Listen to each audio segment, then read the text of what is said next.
एक समय की बात है, एक गांव में मोहनलाल नाम का आदमी रहता था। एक दिन अचानक से उसकी तबीयत खराब हो जाती है, जिस वजह से वो बहुत चिल्लाने लगता है। अरे बचाओ, मुझे कोई तो बचाओ, मेरे सीने में बहुत दर्द हो रहा है, मुझे जल्दी हॉस्पिटल लेकर चलो, बचाओ भाई बचाओ। उसके चिल्लाने की आवाज़ बाहर खड़े राजू और विपिन भी सुन लेते हैं।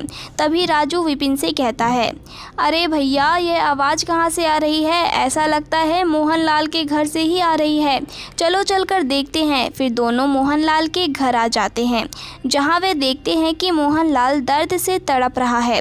जब राजू मोहनलाल से कहता है, अरे मोहनलाल, तुम्हें क्या हो गया? तुम इस तरह क्यों चिल्ला रहे हो? जिस पर मोहनलाल कहता है, राजू भैया, मैं तुम्हें क्या बताऊं, मेरे सीने में बहुत दर्द हो रहा है, मुझे जल्दी हॉस्पिटल लेकर चलो, बचाओ रे, मुझे बहुत दर्द हो रहा है। जिस पर राजू कहता है, अरे मोहनलाल भैया, आपको बस गैस बन गई होगी, थोड़ी ही देर में सब कुछ ठीक हो जाएगा।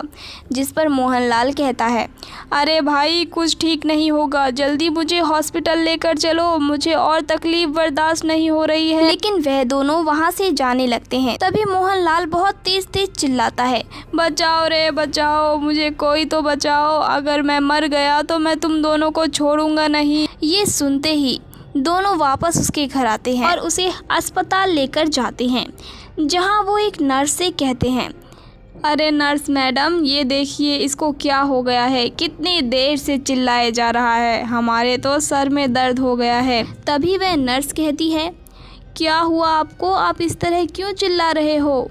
आपको क्या बीमारी है? जिस पर मोहनलाल कहता है, अरे नर्स मैडम, मुझे बहुत तेज़ सीने में दर्द हो रहा है, पता नहीं क्या हो गया। फिर वह नर्स कहती है, आप आज रात यहीं रुको, कल तक डॉक्टर भी आ जाएंगे और आपको दवाइयाँ भी दे देंगे। फिर वह नर्स वहाँ से चली जाती है। तभी मोहनलाल अपने दोनों दोस्तों से कहता है, अरे राजू, मुझे यहाँ बहुत डर लग रहा है, ये हॉस्पिटल कुछ ठीक नहीं लग रहा।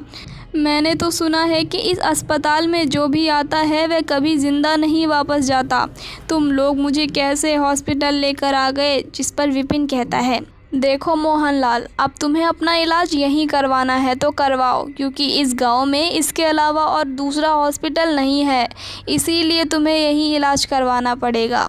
जिस पर राजू कहता है, हाँ मोहनलाल, विपिन सही कह रहा है, और अब हम चलते हैं। जिस पर मोहनलाल कहता है, कहाँ जा रहे हो तुम दोनों? तुम्हें दिखता नहीं है क्या? इस अस्पताल में मेरे अलावा कोई नहीं है और तुम दोनों भी मुझे छोड़कर जा रहे हो। जिस पर राजू कहता है, मोहनलाल, तुमने बस हमें हॉस्पिटल छोड़ने को कहा था और अब हम तुम्हें हॉस्पिटल छोड़कर जा रहे हैं। जिस पर मोहनलाल कहता है, अरे तुम दोनों यहीं रुक जाओ, मुझे बहुत डर लग रहा है, कल सुबह होते ही हम तीनों साथ में घर चले जाएंगे। फिर तीनों रात होते ही वहीं सो जाते हैं। तभी अचानक से वहाँ से घुर्राने की आवाज़ आने लगती है, जिसे सुन मोहनलाल की आंख खुल जाती है और मोहनलाल कहता है, अरे रे, ये कैसी भयानक आवाज़ है, मुझे बहुत डर लग रहा है, बचाओ रे बचाओ, मुझे यहाँ से जल्दी बचाओ। लेकिन राजू और विपिन बहुत गहरी नींद में सोए होते हैं, जिस कारण उन्हें यह आवाज़ सुनाई नहीं देती और वह दोनों नहीं जगते। तभी मोहनलाल उन्हें जगाने की कोशिश करता है, अरे राजू, विपिन, जल्दी उठो, मुझे बचा लो, देखो ना किस तरह की आवाज़ें आ रही है। उसके चिल्लाने की आवाज़ से राजू और विपिन जाग जाते हैं और कहते हैं, अरे क्या हुआ मोहनलाल, अब तुम क्यों चिल्ला रहे हो और कौन सी परेशानी हो गई है तुम्हें? नर्स ने कहा था ना कि सुबह होते ही डॉक्टर आएंगे, अभी चिल्लाने से कोई फ़ायदा नहीं है। जिस पर मोहनलाल कहता है, अरे विपिन, मैं चिल्ला नहीं रहा हूँ, मैं तुम्हें बता रहा हूँ, तुम्हें कुछ सुनाई नहीं दे रहा है क्या? इतनी भयंकर भयंकर सी आवाज़ें आ रही है। तभी वह चुड़ैल फिर से घुर्राने लगती है। ये सुनते ही वो दोनों भी डरने लगते हैं। तभी मोहनलाल उन दोनों से कहता है, मैंने तो तुम्हें पहले ही कहा था कि यह कोई मामूली हॉस्पिटल नहीं है, एक भूतिया हॉस्पिटल है, तुम लोगों ने मुझे कहाँ फंसा दिया, अरे रे बचाओ, मुझे कोई तो बचाओ। तभी राजू की नज़र मोहनलाल के बेड के नीचे जाती है, जहाँ वह चुड़ैल थी। यह देखकर राजू बहुत घबरा जाता है। तभी विपिन राजू से कहता है, अरे क्या हुआ राजू, अब तुम इस तरह क्यों डर रहे हो? ऐसा लगता है जैसे कोई भूत या आत्मा देख ली हो। जिस पर राजू कहता है, अरे विपिन, अगर मैंने तुम्हें दिखा दिया तो तुम भी इसी तरह घबराओगे।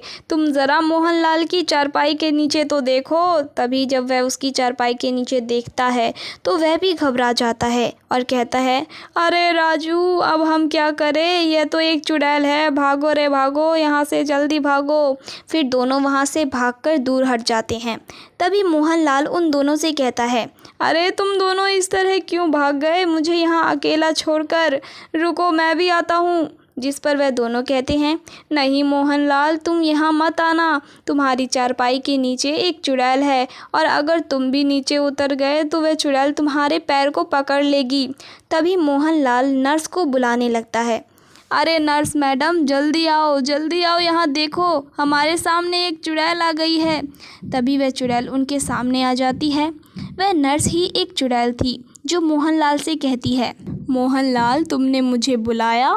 जिस पर मोहनलाल कहता है, अरे रे, यह नर्स ही एक चुड़ैल निकली। नहीं नर्स जी, मैंने आपको नहीं बुलाया, बचाओ राजू, मुझे जल्दी बचाओ। जिस पर नर्स कहती है, क्या हुआ मोहनलाल, तुम्हें कोई परेशानी है क्या? तो तुम मुझे बता दो। जिस पर मोहनलाल कहता है, नहीं, अब मैं ठीक हूँ, मैं पूरी तरह से ठीक हूँ, आप मेरी चिंता मत कीजिए। जिस पर वह चुड़ैल कहती है, ठीक है मोहनलाल, मैं बाहर जाती हूँ, अगर तुम्हें कोई भी तकलीफ़ हो तो तुम मुझे आवाज़ लगा देना। फिर वह चुड़ैल वहाँ से चली जाती है। मोहनलाल उन दोनों से कहता है, अरे राजू और विपिन, जल्दी से पीछे वाला दरवाज़ा खोलो, हम वहीं से चले जाएंगे। फिर तीनों भागते हुए पीछे वाले गेट की तरफ जाते हैं। तभी वह चुड़ैल भी उनके पीछे पड़ जाती है, लेकिन वे जल्दी से बाहर निकल जाते हैं और तब तक सूर्य उदय हो जाता है, जिस कारण वह चुड़ैल बाहर नहीं आ पाती और उन सभी से कहती है, मैं तुम्हें नहीं छोड़ूंगी, मैं तुम सबको मार दूंगी। इस अस्पताल से कोई भी जिंदा वापस नहीं गया है, मैं तुम्हें भी मार दूंगी। तभी मोहनलाल कहता है, अरे विपिन, जल्दी चलो यहाँ से, वरना यह चुड़ैल हमें मार डालेगी। जिस पर विपिन कहता है, अरे मोहनलाल, यह चुड़ैल दिन के समय बाहर नहीं आती। तभी वह चुड़ैल कहती है, बस रात होने दो, मैं तुम्हें नहीं छोड़ूंगी, तुम सभी मारे जाओगे। फिर विपिन और राजू मोहनलाल के घर आ जाते हैं। तभी राजू मोहनलाल से कहता है, क्या हुआ मोहनलाल भैया, अभी भी कोई परेशानी है? फिर से चलते हैं हॉस्पिटल तुम्हें लेकर। जिस पर मोहनलाल कहता है, नहीं, अब से मैं कभी भी हॉस्पिटल नहीं जाऊंगा, मैं ठीक हो गया हूँ। तब से वो तीनों कभी भी उस अस्पताल की तरफ नहीं जाते और वह चुड़ैल भी उसी अस्पताल में बंद रहती है।